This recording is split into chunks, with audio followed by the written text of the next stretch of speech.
안녕하세요. 4월 31일 채널 성형외과 전문의 박성환입니다. 부작용이라고 그러면 되게 다양한 스펙트럼을 가지고 있거든요. 좀 위험하다고 할 수 있는 부분들은 염증과 관련된 부분이에요.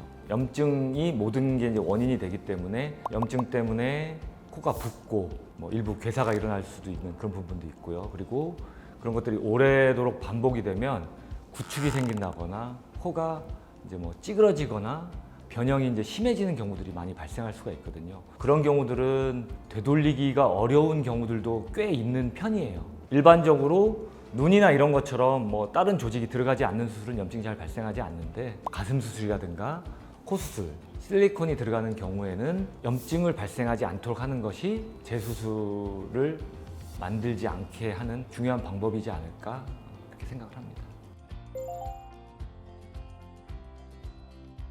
혈종이라고 하면 이제 우리 흔히 얘기하는 이제 피가 고인다는 그런 표현이거든요. 피가 고여서 3주 정도 안에 이거를 다 해결할 수만 있으면은 아마 큰 문제를 일으키지는 않을 거예요. 근데 이제 피가 고였음에도 불구하고 최소 3주 안에 이거를 다 해결해 주지 못하면 그 혈종 자체가 염증기로 이제 이완이 되는 경우들이 있어요. 그거에 따라서 이제 구축이라든가 이런 것들이 발생하는 경우들이 많기 때문에 수술 후에 초기 한 일주일 정도 안에는 우리가 이제 여기 미간을 찔러서 피를 뺀다든가 아니면 실제로 그렇게 잘 안 빠지는 경우에는 아예 조금 열어서 피를 좀 뺀다든가 이렇게 하는 작업들이 반드시 필요한 경우들이 많이 있습니다. 그래서 피가 고이지 않게 관리하는 거 수술 중에 뿐만 아니라 수술 후에도 그렇게 되지 않도록 잘 주의를 기울이는 게 아주 중요하다고 할 수 있겠습니다.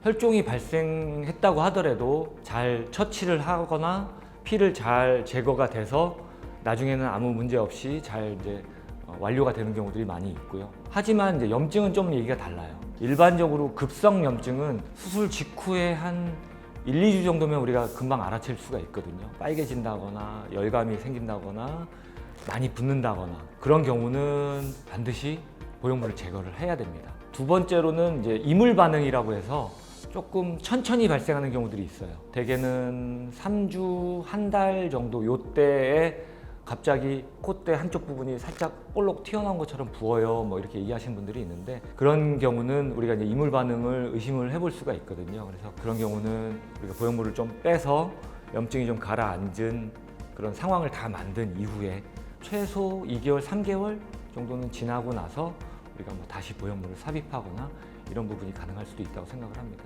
간혹 코끝에는 다 자가 조직으로 수술을 하기 때문에 염증이 거의 일어나지는 않지만 그래도 가끔 약간의 염증 반응, 염증기 같은 것들이 이제 코끝에 생기는 경우들이 있어요. 그런 경우들은 오히려 보형물까지 염증이 범위가 퍼지지 않는 경우들도 간혹 있기 때문에 염증 관리만 잘하면 보형물을 빼야 된다거나 이런 상황 없이도 잘 마무리가 되는 경우들도 있습니다.